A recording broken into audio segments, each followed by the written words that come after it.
Hello, in this tutorial I'm going to show you how to convert M4A to MP3 using iTunes. Over here I have a M4A file. I'm going to go ahead and open iTunes.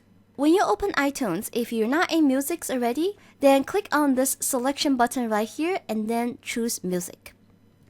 Over here we have a music playlist. I'm going to create a new music playlist by right-click on it. In the menu, we're going to select New Playlist. I'm going to title it Convert.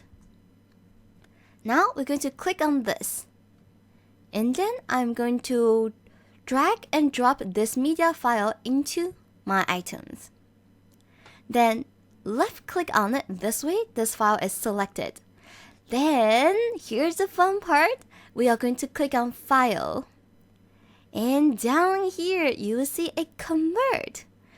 And click on Create MP3 version.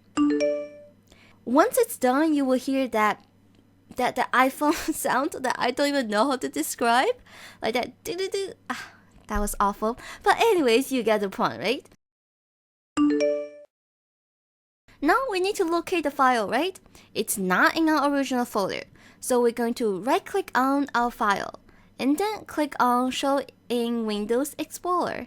Once you click on that, you will see two files titled Amy Intro. If I go to my first one, that is M4A, the original file.